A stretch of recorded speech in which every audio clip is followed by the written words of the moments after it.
All right, let's start the webinar. Good morning or good evening, everyone. Thank you for joining again. My name is Maciej. I'm with XTRF. I'm a deployment specialist in the implementation team. I will take, I hope, up to 1 hour of your time today or tonight. This webinar in general is going to be about vendor management, and the subtitle reads, How to Keep Your Translators Happy and Your Customers Satisfied. And this is not so much a joke, as you will see in the course of the webinar, as I will try to explain. We are rather serious about this. Let's go to Let's try to read the agenda. First, we're going to define who are vendors, what are vendors. So I'm going to take a few minutes to discuss that. Then I'm going to focus on how we can gather different types, different areas of data in XTRF. I will show you a few tools and the contents of XTRF. Then I will show you how to use all that in XTRF. Well, it wouldn't be much if we couldn't use it, right? So I'm going to run a showcase of what we have to offer in project management and in vendor management in XTRF projects. Then I'm going to focus a bit on communication with vendors, how we think we're making it easier, better, more effective, and maybe more pleasant. Then, since it's about vendor management, we must take a tour in the vendor portal. So I'm going to give you a short walkthrough, and I'm going to discuss the new things that we have and new developments in there. Then, if time allows, I hope so, I'm going to tell you about, well, actually a story about how one of our customers asked us to help with a challenge they have and how we approached it. So it's going to be a use case. And then I'm going to take questions from you. So you're more than welcome to drop your questions in the questions part of the interface of the webinar. I will read them out one by one. I will comment. I will show and tell, hopefully all of them. I will not so much answer the business related questions. So I'm here to talk about XTRF, the core of the vendor management. But we'll make sure to reach out to you when the webinar is over. Hopefully we'll make it under 1 hour. So, well, why don't I start? So firstly, let's define who is a vendor. Now, well, it might sound obvious, but usually it's a freelancer. So usually it's this specialist in translation or editing or proofreading that works for us. It's usually a single person. They work, all around the world. They apply to work for us. We know them. Some of you are freelancers. Some of you were freelancers. I myself did some translation, so I know that too. But it might as well be a company, and some of your companies work as vendors for other companies, bigger players. You exchange the services among yourselves, and so it might as well be a bigger structure, multi-language provider. But then we have in-house specialists, proofreaders, typically proofreaders or DTP specialists, people who sit with us under one roof and do some finalization, some polishing, some editing, some graphical or creative writing. So these are also vendors. Then our project managers, or we ourselves, we might double as vendors. So we might take any job that is to be taken in the course in the business process. Let's say we might take a very small translation, or we might do the standard proofreading after the translator returns the files, or we might do the final quality assurance, or we might double as, I don't know, a DTP specialist or a graphical designer.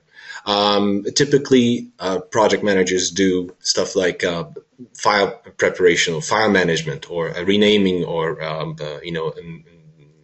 making the files anonymous, things like these. These are also, we treat those roles as vendors.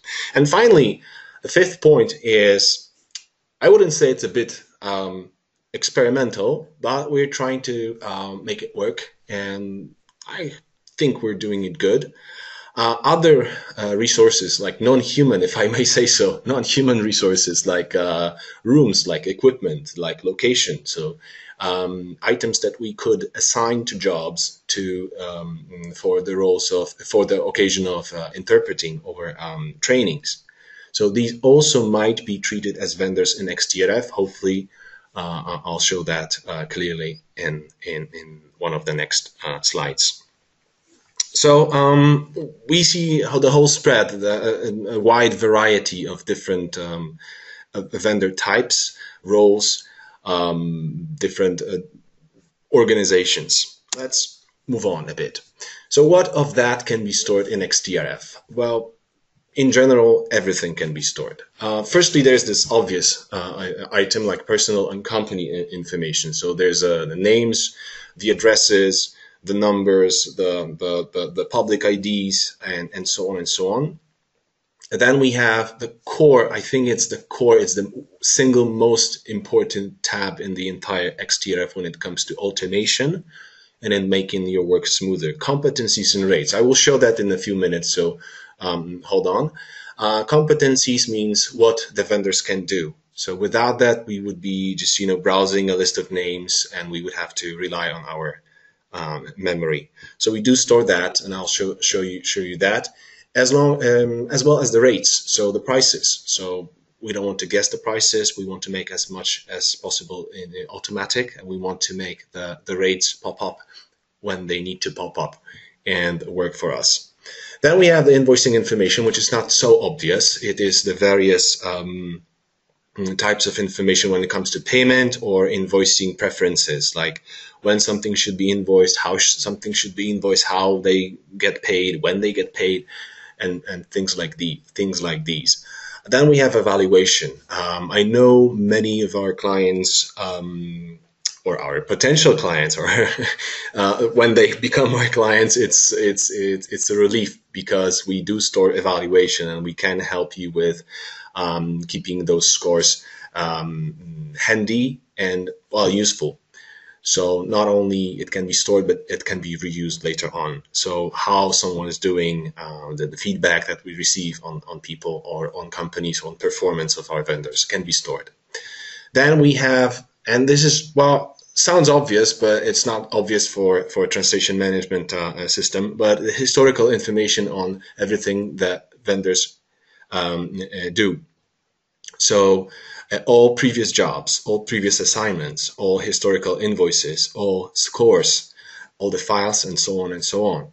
So this becomes a very valuable resource. So not only a name, a rate, not only an address is important, but also how many jobs, how many times someone worked for us, when they worked last time for us, and things that are built over time in any platform like ours, or maybe not in any platform like ours. Maybe others don't do that. Don't do this that good. Then we have any custom contents. Custom contents means all the other features, all the other attributes that you think are unique to your style of vendor management, but are not found as stock, as default in XTRF. I will give you a few maybe interesting, maybe funny examples on that as well. So let me show you XTRF, and let me show you what I mean by all that. So for those who haven't seen XTRF before, this is the main page. This is the landing page of XTRF. This is how the XTRF interface looks for you, for project managers, for the management, and for business owners. So I'm going to go to vendors module that lists, basically it lists all the resources that I have in my demo platform. Like I already said, that it's a demo platform, so it's not going to be very impressive in terms of how many different projects or how many different vendors I have, but I hope you will get what I mean. It's a table, so nothing fancy in the beginning, but if we go to if you go to an appropriate view and appropriate perspective, you'll get the idea. Any vendor, any company, any freelancer has potentially tens of different attributes. There are names, there are all the stuff that I mentioned, the names, the numbers, the checkboxes, the IDs, the historical perspective. All that, well, it's a load of information. So we might not fit everything in one table on one screen. This is why we come up with those universal browses. Browse is a set of columns with appropriate filtering. So I'm not able to show 10,000 records and fit it in one small screen. And I'm not going to show 100 attributes on every of them and fit it in one screen. So that's why we come up with those flexible browsers. And these are basically the results, or the filtering results. You can do pretty much the same in Excel. When you have just too many records and you want to narrow it down, you want to hide some columns, you want to move some columns, you want to choose which columns do the filtering or sorting. So this is in very, very, very general way similar, but it's much more powerful. So I'm looking at all my suppliers, and here we can see already, well, there are some names, so it's in alphabetical order, and I can see already a mix of people, companies, and equipment, because I have an Agnieszka here. There's some company, Blues Brothers Translation Services. There's a teacher there, Jane, the English teacher, and there are two pieces of equipment. There are beamers, so I use I rent out beamers for presentations or for interpretation or for conference events. And then we have things like overall evaluation. I mentioned evaluation. I have a marker whether it's an individual or not, whether it's an in-house resource or not. Then I have just a short version of what they can do, language combinations. I'll get in a moment so you see more. Then there's a very brief indication of how available they are and other stuff. And maybe, okay, worth mentioning is the categories that are hashtags or labels I can apply on any vendor, any item in my database in order to improve sorting and filtering.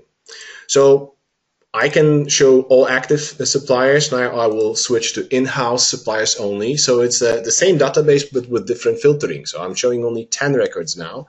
And the unique attribute here is it's an in-house. So whether this is equipment or a teacher or a proofreader or a room or space that I can rent, it's all here. I can as well show you focus on new. I will come back to this. Focus on new vendors with few or no jobs. So the unique attribute exposed here is the number of jobs they've done, and this will be helpful for me to show you the use case I mentioned. So I can read how many times I hired them and what is their overall evaluation. I will come back to this, but hopefully you get the idea of what is the point of all this in a browse. Let me go to any, no, that's not a good example. Let me find quickly. Okay, why not this one?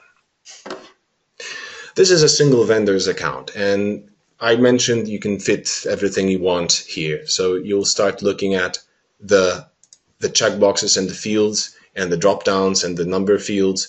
You can fit it virtually anything that that you have on your file or you would like to start to collect on your vendors. So you can see how different types of data are fit in.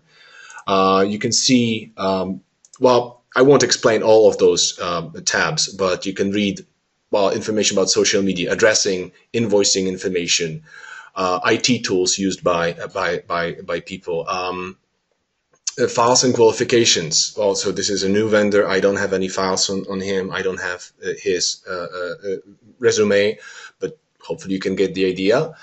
And then, again, what I mentioned and what I called one of the most, if not the most important tab in the entire system when it comes to vendor management is the competencies and rates. And this is the core of the automation in XTRF. Thanks to the competencies that I have on a single vendor, I will be able to use that in a context of a project, which I will show in a few moments. So from this from this tab, I can read, let's say, that Juan does translation from German to English in virtually all specializations. Maybe he's not experienced enough. Maybe I'm not experienced enough. Maybe we did not narrow it down yet. But I can add, if I verify that Juan does pretty good general translations and some good economy writing, I can add that and I can narrow it down. How this will be useful, we'll see in a few minutes. In addition to his competencies, which will be huge help in filtering, I also see the price for the basic rate that he charges, or I would apply to his job. So we see some 8 US dollar cents per word. Whether it's good or not, that's a different story. And I have this broken down into each and every single language, so I can make a difference, by each language, by each specialization. We can narrow it down to the very, very narrowest context. Not only that, thanks to something we call price profile, we can duplicate the whole price list of a single vendor and make it unique for a specific purpose or a specific client. So let's take this example. Juan does pretty good translations for me, but then we have a special client who requires special skills, and Juan will have these special skills, and I'm going to introduce this special attribute. I know I verified that. I know he has trusted by this one crucial, strategic customer of mine, and he has been certified by Acme Motors. So from now on, he can do translations for them. But then, when I hire Juan, I want him to get paid better. So the normal rates are for just any client and for any occasion, but I will add a special price profile for Juan and make it unique for him.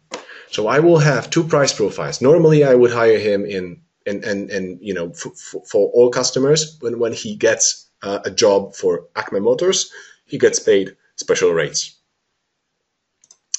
So we can make it happen. Another difference would be normal prices versus wake me up on Sunday and I'll double the charge prices. So when it's very rush, when it's special, when it's special occasion, we can make it. We can make a special price list for them for that occasion. Talking about unique attributes or unique features, you can see some of them here. So these start in categories. Categories are like hashtags or labels. We can apply something like a new vendor or trusted vendor or a tutor to a person. One other so the categories, you come up with your own. You put as many as you want on a single vendor, but then it's not only limited to vendors. You can put the same or different categories on your clients, on your projects. So you can label things internally for your own purpose. Then if this is not enough, we can have custom checkboxes, custom drop downs, just for fun, just to make it clear. I made a quite abstract. Maybe it's not usable at all, but just to show you the capabilities here, we can make a eye color drop down. So Juan is brown-eyed, if it matters for a reason, if it's an important attribute. Then I can add a very subjective checkbox, good looks, or he's just a great person. Talk to him, and he, when I want to, I'll talk about it later on why this could matter. Just great later on. So this is to show you how many different things we have on our vendors. I might have missed this one. Yeah, I have this very important checkbox here: individual versus non-individuals. So that's a company then. And this is a standard checkbox, and this can be used in a very, very particular moment. I will tell you about that as well. And then in-house would make him one of the team members. And this is also a very important checkbox, because we can take all the in-house providers, in-house vendors, and make them um, give them special treatment when it comes to invoicing or scheduling, or we just want to send the in-house vendors to stand out of the crowd and be treated in a bit different way. I'll come back to this when the time comes. So actually, going back to my agenda, you see the theory. Now let me convince you that this all works in a context. So let me real quickly set up a project in XTRF. For those who know XTRF, you know that it's just a few clicks. I'm just going to type a name of that. Just give me 20 seconds. I need to focus on typing, but I'm still with you. I'm going to select client. There are people who can type and talk at the same time, and those who cannot, and I'm never sure which type I am. I guess I can only mumble while I type. Okay, going back with full focus. For those of you who know XTRF, you recognize the screen. It's our smart project, so it's the new take on the project management. For those who don't know XTRF and you're for the first time, this is a single project. So I'm looking at the project, it's new. I'm going to fill in just the crucial details to show you how everything works. I'm going to add a few languages here. I'm going to create two pairs from English to Polish and Russian. I'm going to leave specialization general. That's not so important, but so that you can choose a different specialization. And you can customize, you can define your own specialization, so the topics of the project. Then I'm going to provide, I have no dates on those. I don't know how long this should take. I can imagine that my project is 4,500 words, and this will be used to calculate the dates for particular steps in my process. For this, for the showcase, I chose translation and proofreading as the kind of the most simple, the most typical scenario. So I have translation. We can see the Gantt chart here, the schedule. It calculated accordingly some time for translation and some shorter time for proofreading. Now, how did we do that? Well, we know that typically 4,500 words should take something like over 2 days. Typically, the productivity of a single vendor is around 2,000 words a day. So we know this needs a bit more than just 2 days. So we calculated those dates accordingly, and we scheduled the dates. Now we have the source and target languages. We have the volume. As you see, there will be two paths for the process. There will be translation and proofreading for each of the language pairs, English to Polish and English to Russian. Now they don't know what they're going to do, so let me just drag and drop a few files. Now let me find the appropriate file. Just give me a second. Again, I cannot talk and click so well in the same time. I'm just going to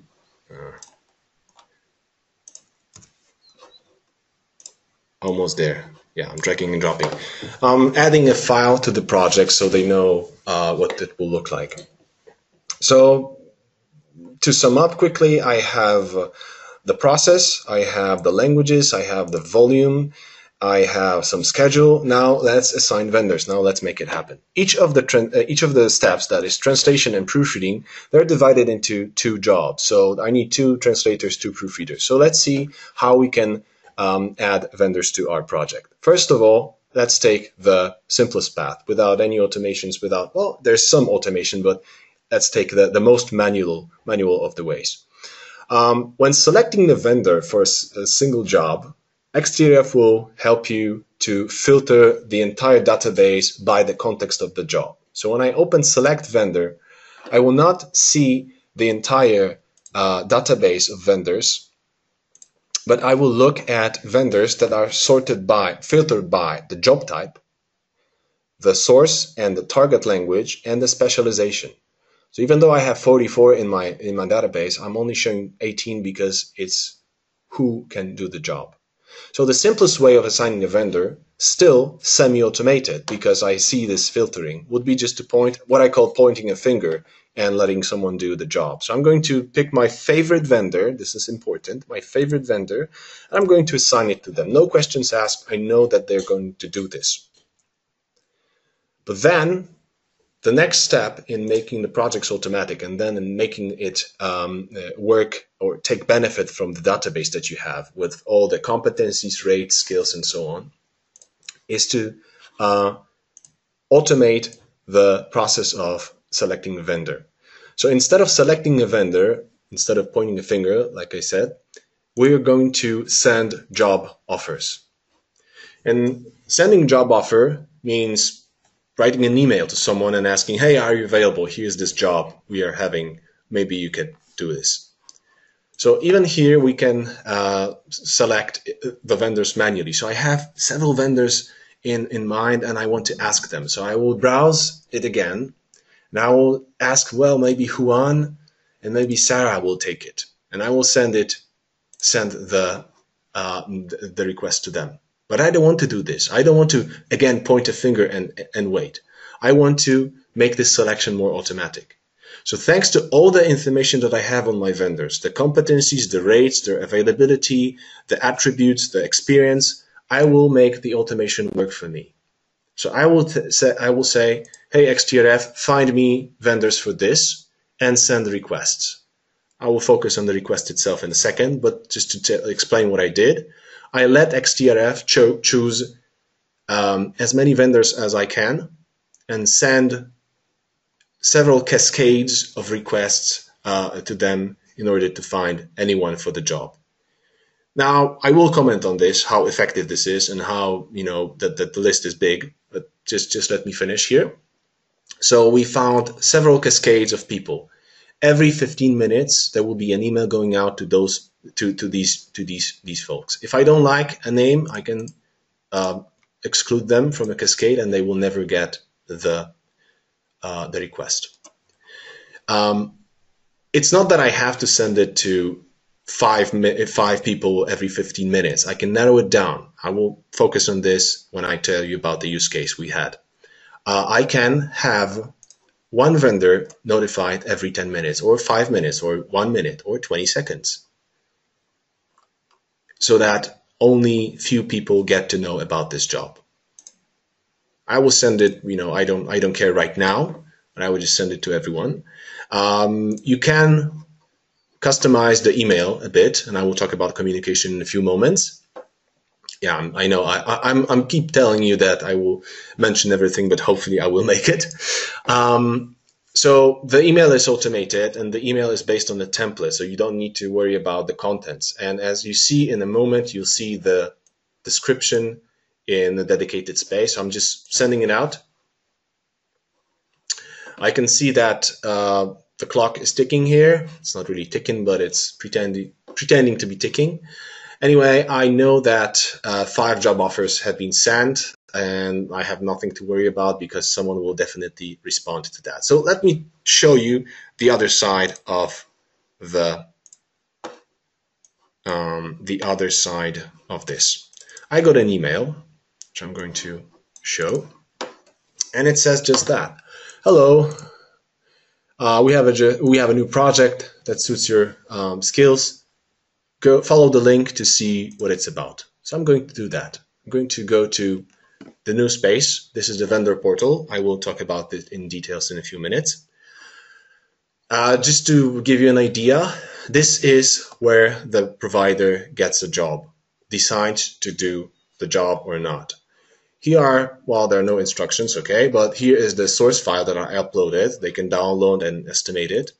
They can see the type, of course, the proposed start date, who is the project manager, and any other details. If I manage to put in the appropriate information, which I skipped, they will also see how many words is that, how many words they're going to do. I'm going to accept this. And what is going to happen, it's going to change really quick. to pending means they won, they got it because they were first to respond. This vendor was the first to respond to get the job, so they got it. Next thing I know, as a project manager, I receive an email confirming that someone took the job.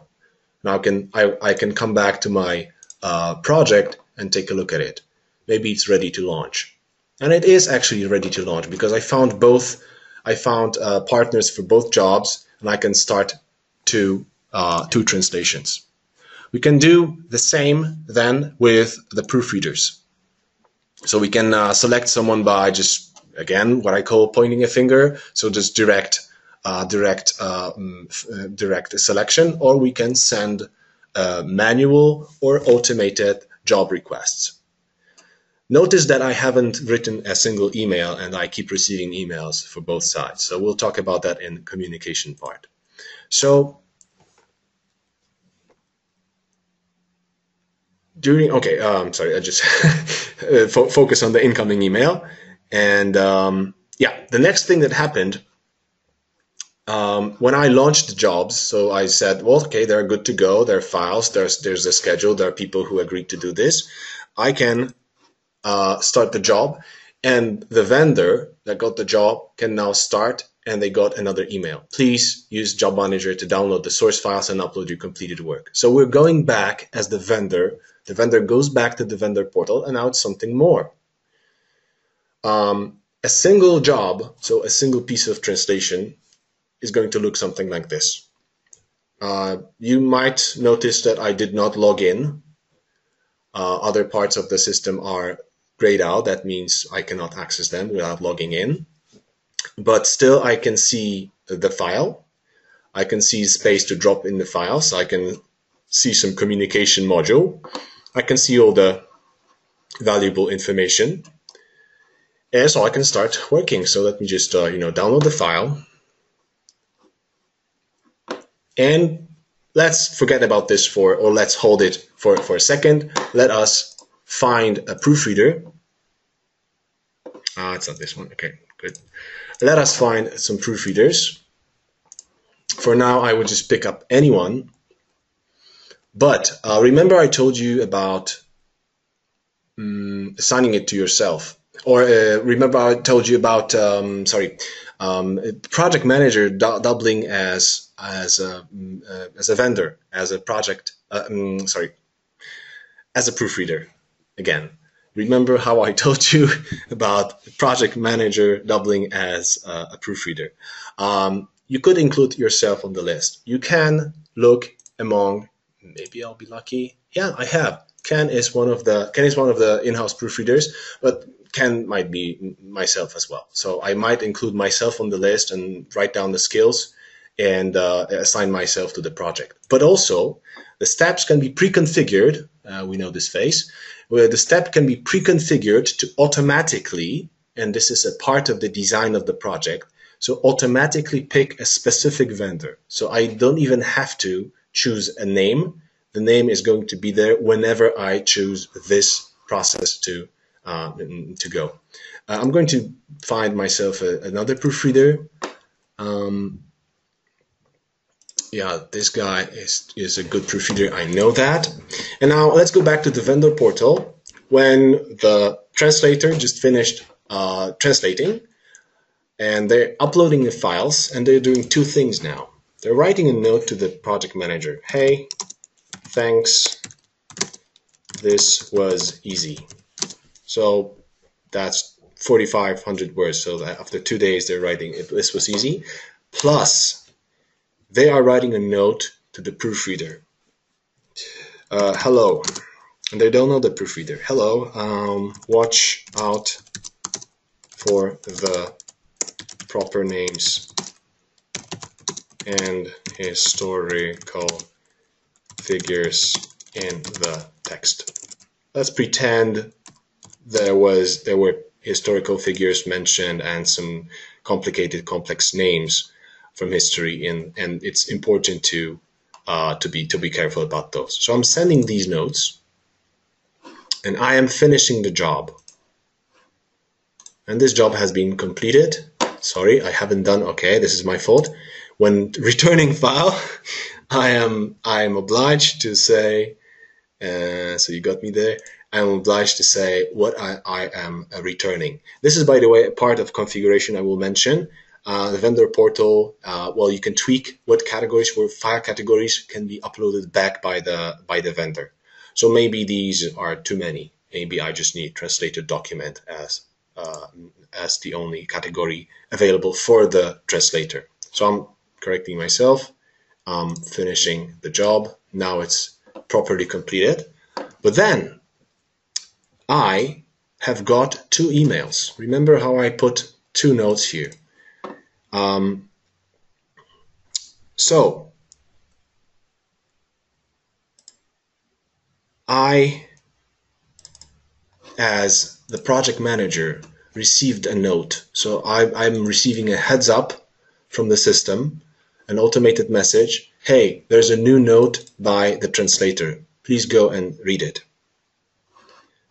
Then there's another note saying, hey, there is a file list updated. They uploaded new file. Go ahead and check it out. Then I got another one. Fortunately, all of them are automated. But I got another one, and I got a message that the whole step has been finished. So the translator has finished their work. Then what happens, and I know it's a lot of emails, but it's important. The proofreader who is next in line has received a new job. So the story will begin again, and the story will repeat. The proofreader will start working on this. So let me go back to my project. Let me refresh this. Let me find what's changed. So I can see one of the translator has finished. Now the color is green. That means it's ready. One of the proofreaders has started working. That's good. And when I look at the other, right, when I look at the list of my jobs, I can see the note from the translator. And then remember we included a note for other vendors. So this note is also available on proofreading. We won't do the same with proofreading, but no, we could. Okay. Yeah. Recognize this? This is the note from the translator. We don't give any names. We don't say who this was, unless they sign it manually with their name. The proofreader will not see what is coming. The whole point is for the vendors to communicate, which is one of my points in the presentation later on. So what we did, we automated the selection of the vendors. We showed that the files are distributed automatically. We showed that the emails are sent automatically. I'm not touching anything. As a project manager, I only push a few buttons, and it's happening, and it's going on its own. So we got the vendor chosen automatically. We got the files sent and sent back. We have communication going on between us, the vendor, and the vendors. So far, so good. I'm going to leave it for now, and I'm going to skip to another point in my presentation. So hopefully you get the idea of how we can automate several things and how vendors can, how the full information on your vendors can be used so far, and some of the tools that we have for vendors. Let me just sum up about the communication. So we send job offers based on the categories and the configuration of the vendors.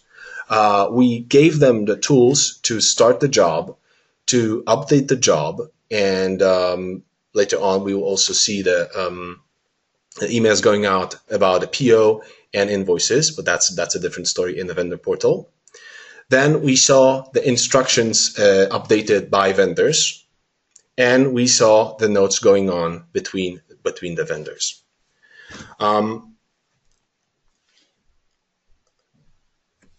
Let me just, sorry, I just once again hanged because I was thinking how to begin the next chapter. And that's it. Okay. Think and click. It's not compatible, apparently. Let's focus on the vendor portal. We saw a part of it so far. What is a vendor portal? A vendor portal, well, you saw just one screen, one or two screens. This is part of the vendor portal. It's not the whole thing. I'm going to log in and show you the full thing in a second. In a nutshell, it's a complete solution for managing the jobs and managing the vendor's data.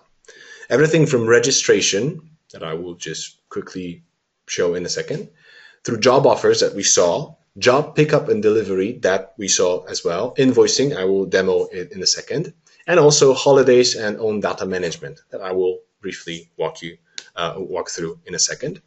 Then the advantages are that it's all in one page and it's always there. Plus, I don't mention this, but it's completely free of charge for the vendors and in practice for you, because there's no limit on how many vendors can get in the vendor portal at the same time. So even if you are a small, tiny company, but you hire, I don't know, tens or hundreds of other vendors, there are no limits on how many of them get in at the same time. So that's, I consider this an advantage. Let's go back to vendor portal and see what it does actually. I'm going to log in as one of my established vendors, just to show you the inside. And this is what they get when they log in. And any of your vendors could log in if they had credentials. Going from the top, they see job offers. We saw that. We saw a single job. Right now, I don't have any job offers on this particular vendor, but you saw the single page when we accepted the job. So trust me, they display here, and it's just the same view. The list of jobs will show everything they have on their plate right now. Because it's a demo platform and I'm not so tidy when, finishing up demos every time, or when testing, I have just too many. But this will show all the jobs in progress. Well, this is one of ours, actually, one of them I showed. Not only the jobs in progress, but also pending jobs. So the ones that we have been hired for, but they haven't started because the previous step hasn't finished, or it's just not there yet. So the project start date is not there yet. Then there's completed jobs. So we can review what we've done and we can add invoices for those.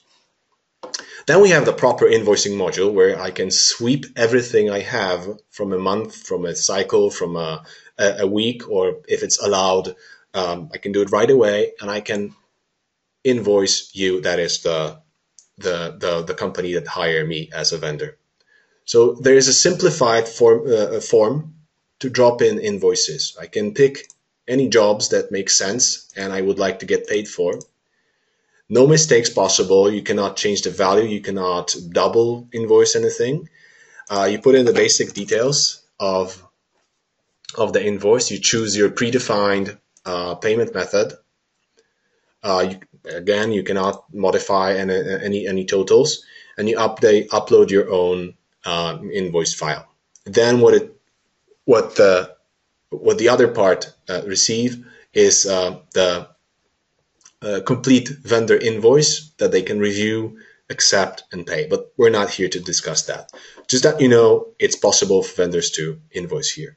Then there's a very important part of profile, so self-data management, as I call it.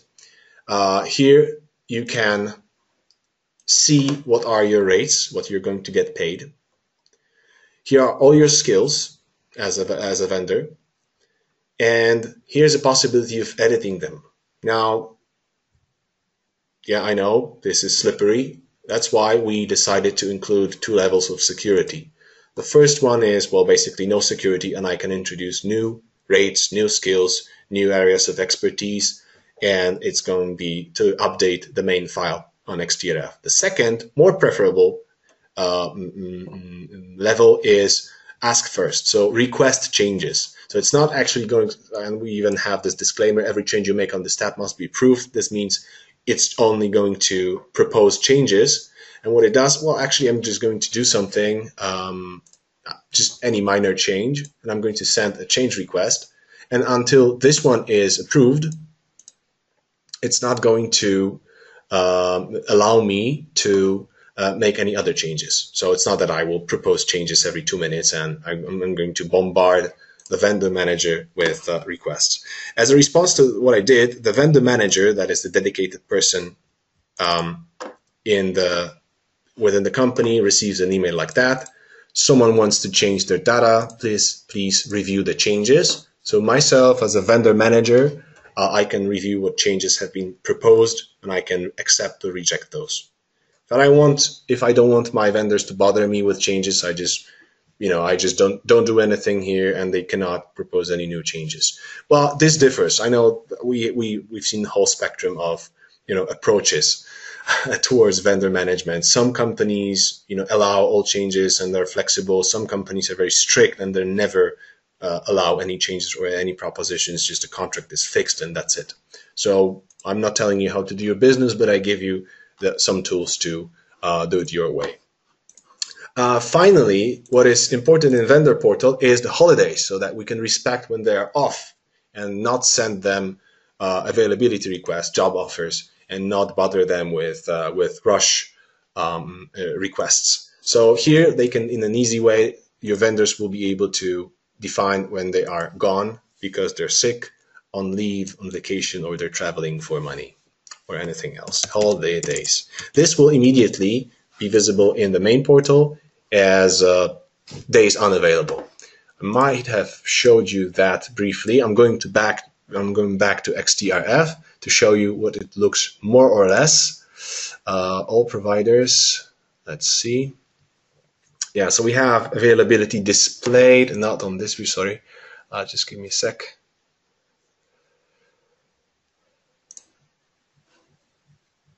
This should do it. Yeah. I know it takes a while to get used to all the dots and colors, but let's just say that the blue dots mean it's holidays. So the vendor I just managed has some holidays here. They have vacation here. They are not available. So this is a hint for me. Don't propose anything then because they will be off.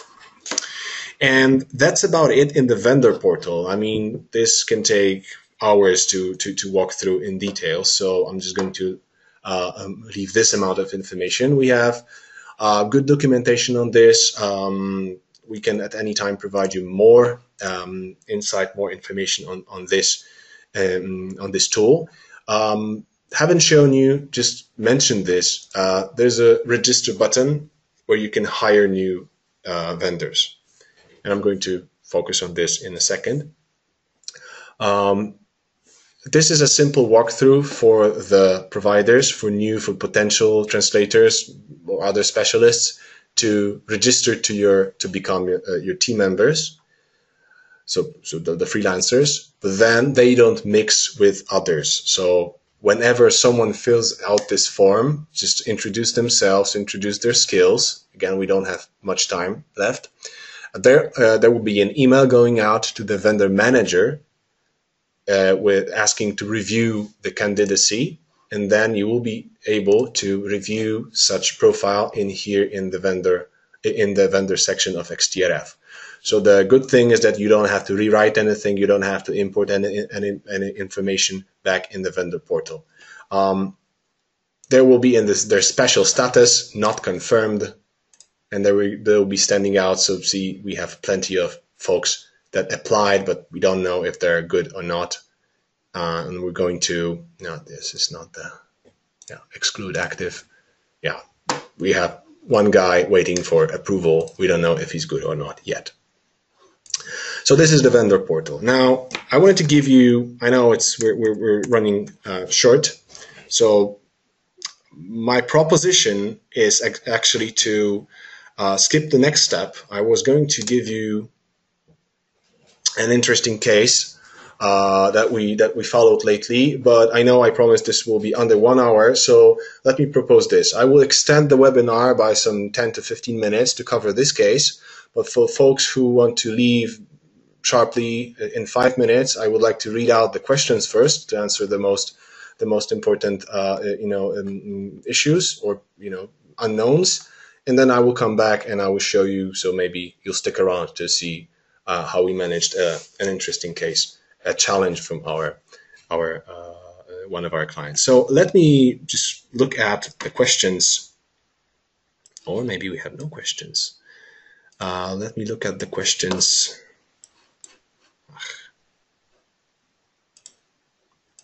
Yep, we have some. Let me expand it.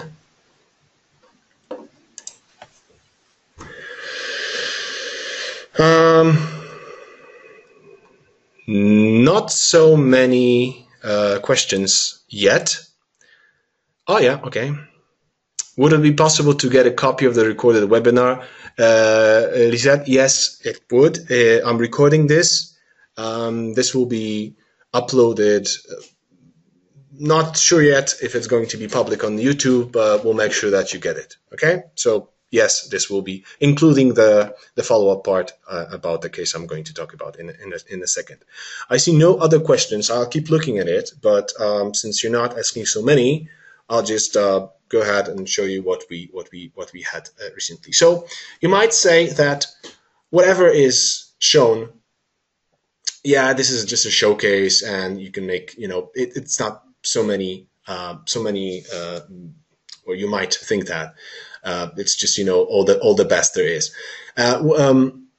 One of our customers, one of our established clients, approached me during the fair we attended last month and gave me a case like this. So we use XTRF, we like it,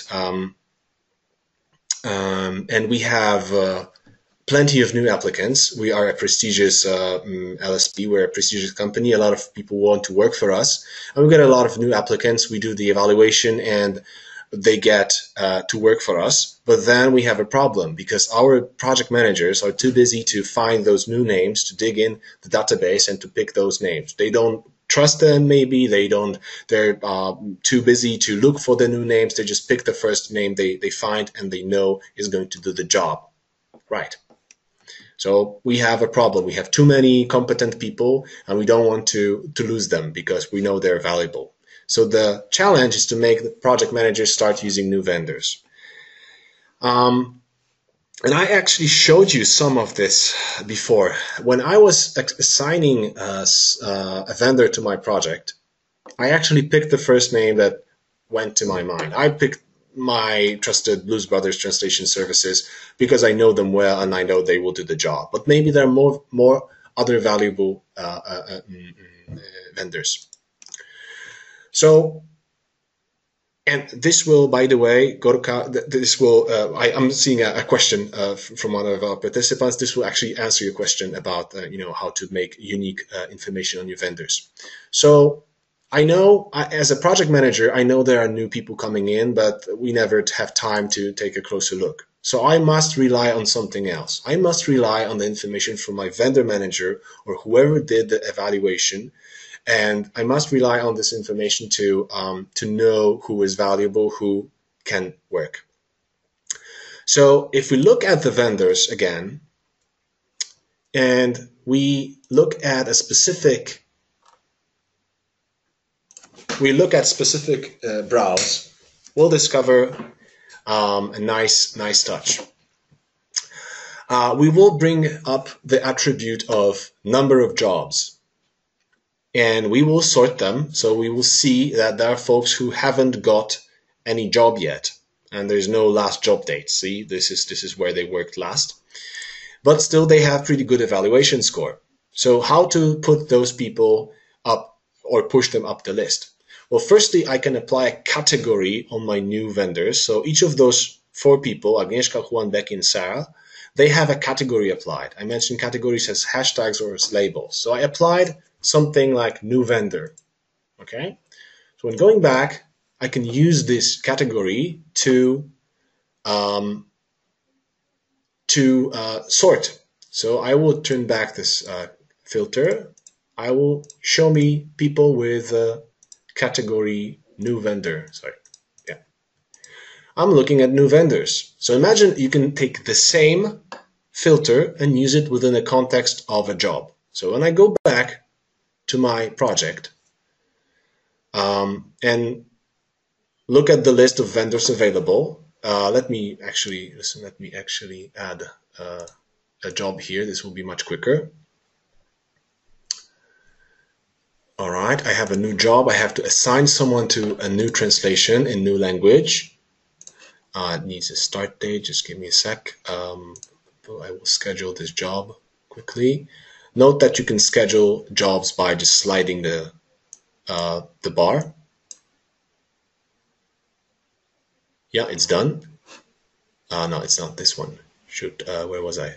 Yeah, it's here, of course. Sorry, I'm being colorblind now for a second.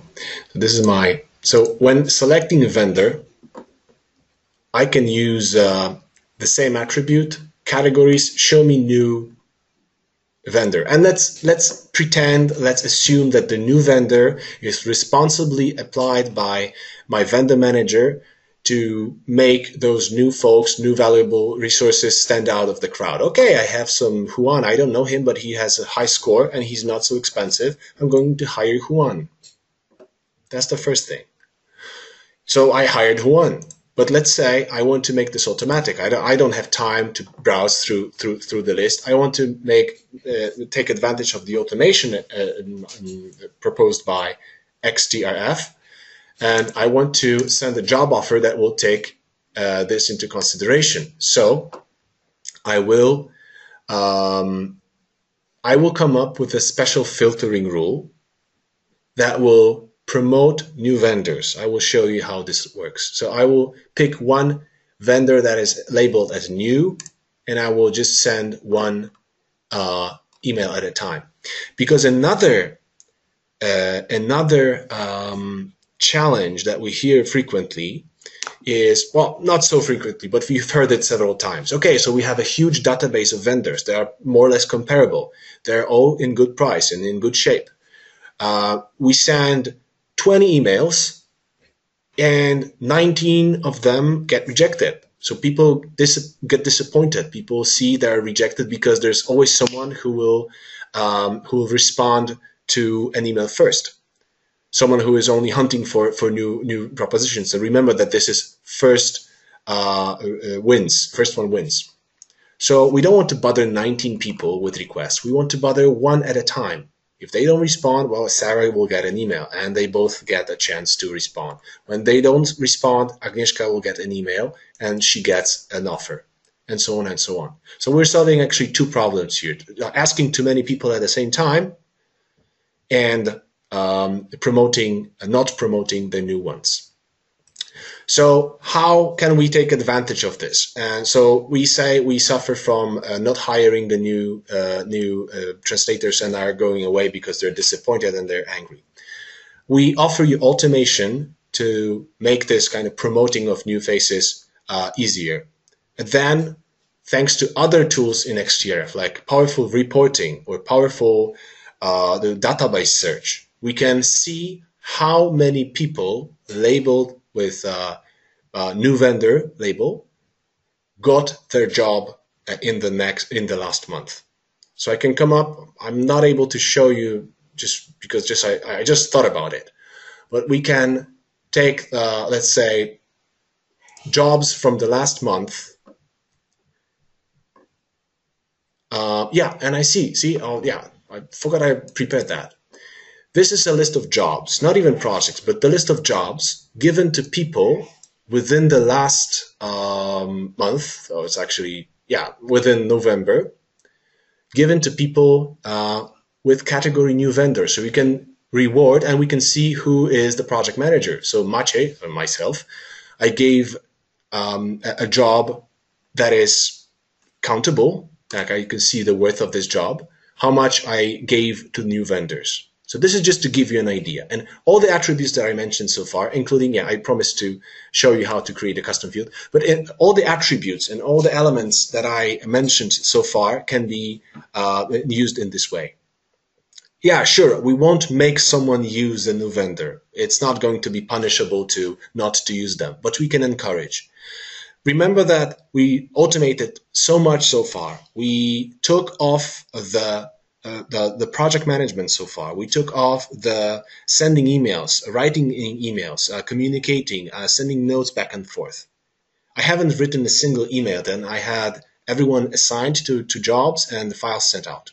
So imagine how much this takes off the project management. Thanks to that, we buy some time of project managers. If they have more time, they can focus more on promoting the new faces, and then they can be rewarded for that because we can count how much they gave to the new vendors and how much we kept the good relations. This is the answer to one of the subtitle parts, how to make your vendors happy. Well, this is one of the ways to make it happy. First, we gave them good tool, that is the vendor portal. Then we make it smoother by sending only the relevant information. Then we make it automated and easy for them to respond to job offers. Then we allow everyone to participate in our projects. Well, this might be not so much, but think about it. Well, aren't these the elements that make people happier? So we give them more control, more flexibility. I was going to mention operation on smartphones, but I don't think I have enough time. Just to answer one of the questions, I see other questions showing up. We define custom fields easily in the configuration part of the system. So I have a number of demo custom fields like favorite color, special talent, are they trusted by Acme Motors? If you are a client, you can get easy help through our help desk. They will instruct you how to create custom fields, but we can apply custom fields on clients, jobs, projects, vendors, and we can choose several different types. So it can be a number field, text field, drop down, and so on and so on. Let me read other questions.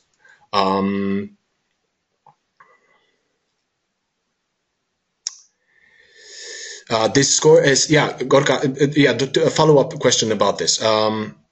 This score is supposed to be given by the evaluation, but he didn't do any job. Yes, sure. I'm only simulating that Juan has been given an external test by Acme Motors. He has been certified, or he has showed me a document proving that he's certified by this specific company. I have a place in my database to store this information. So, this checkbox is just a checkbox for me, but I can put the file, the certificate, or a copy of it in the folder. I can upload the file and keep it so that everyone can see what they are actually certified. So this is just a case, just an example. What happens? Next question from Lisette. What happens when the offer is sent to, say, the second vendor option?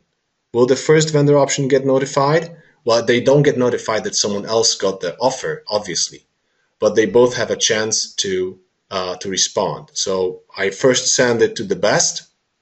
They don't respond, I send it to the second option. They still both can win. On those same lines, what happens when one vendor accepts and more than one vendor have received the offer? They get notified as well. This is tweakable, but when they try to respond to the offer, I might be successful in finding another job offer from the same batch. Yeah, job offer has expired or is no longer available.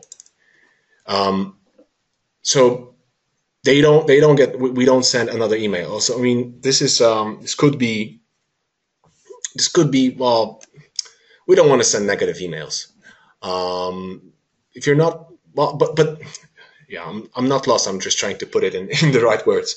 This is why we would limit the number of vendors notified at the same time. I mean, if you're not going to read your emails, in sometimes, and you're used to quick turnaround time with us, and you know that we don't wait long, and we only wait 5 minutes, and then we respond, well done. Don't get surprised.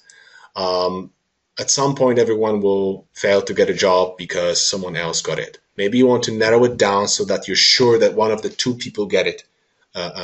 So it's all about using the information. I don't want to send it to too many vendors. And this is actually fits nicely in what I said before. You don't want to send it to too many vendors. So pick the really the best ones, or the best ones and the cheapest ones, or the ones that have the right label, the category. I don't see, I have another question. Yeah, so I won't finish this. Can a vendor return an already accepted job? Well, they could. Now, is there a mechanism to do that? Not so much. So let's say I have a file, I have a job in progress, and I don't want this. So surely I will turn out irresponsible. Well, since everything so far has been so automated, we haven't sent any email manually. So if I suddenly take an email that I have, hey, you have a new job, let's say this one, and respond to it, this will stand out. I will go back to my project manager and say, I'm sorry. This will stand out and this will be clearly visible there. Then, since it's 1 in 100 or 1 in 20 or 1 in 30, and all the 30 or all 100 are automated, it's going to be just one case, and then the project manager can surely go into the project and roll it back. That's not impossible. That's fully doable. So if I have one of my vendors working on proofreading can said, no, I cannot do it, I can go back, roll it back with a few clicks, and hire someone else. I can select a new vendor, or I can send a new job offer. Hope that answers your question. And how can you know who is the cheapest one? Oh, good, great question. Let me hire someone and show you. Now, some time ago, I sent a job request and no one responded. Please note that if no one responds, you get a notification, both written and on screen. So you get a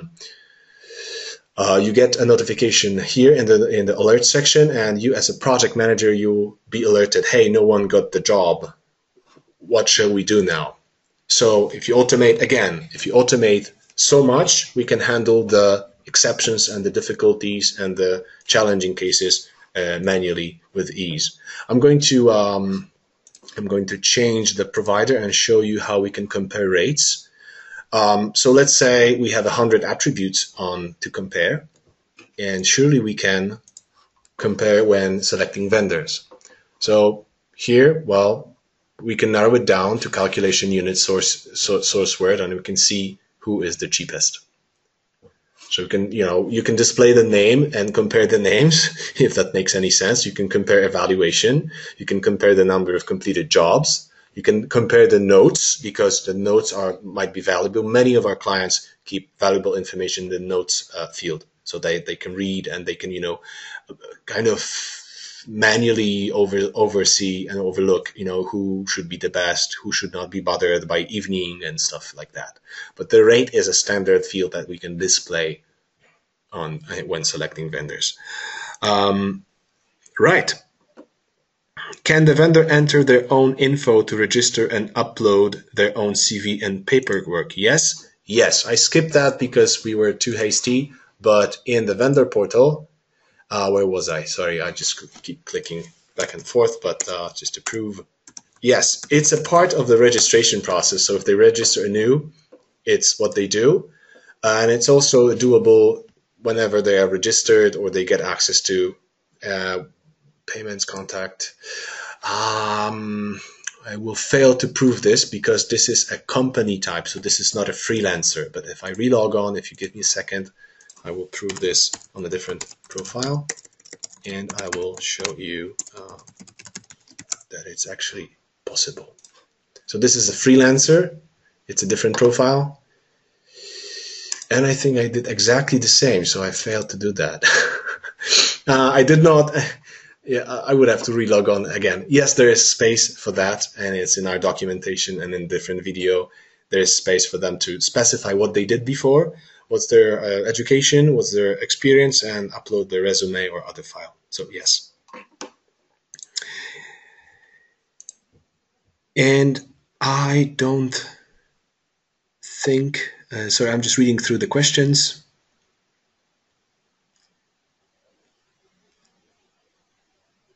No, I think I read all the questions, so I think we'll finish here. Unless, well, I'll just give 20 more seconds to anyone who forgot to ask a question.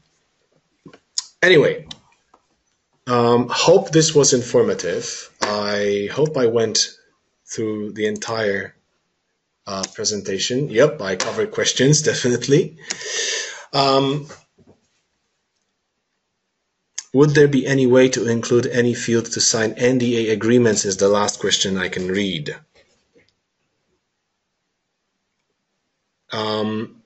Yes, I can see several solutions. Firstly, well, because we can store files on our vendor profiles, we can go back to our a single vendor.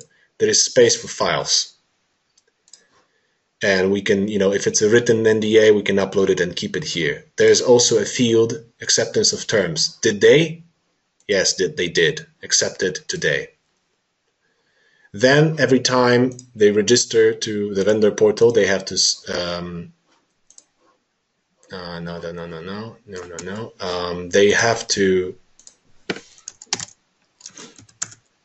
they have to, I don't think it's displayed now, but when they register, when they start their career with vendor portal, they have to sign the general terms and conditions. So it's a standard checkbox. Yes, I did that.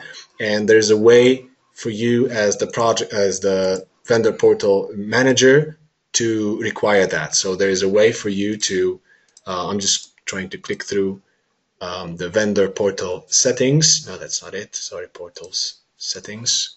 This is the page where you define how vendor portal will behave, who is the person responsible, what specializations and what skills they can include in their resumes. Then we can upload, where is that? There is a way to upload,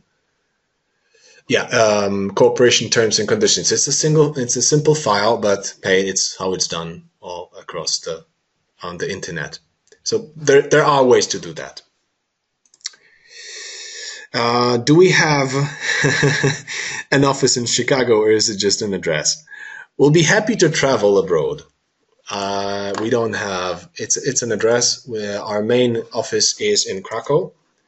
We love to travel on business. We love to go to your office and present everything, and for the implementation part especially. So we're mobile, if that answers your question. I think that would be it. I don't see other questions, so I'll attempt again to sum up. Thank you very much again. Have a nice day, the rest of the day or the evening, and hopefully we'll hear each other again. So bye-bye.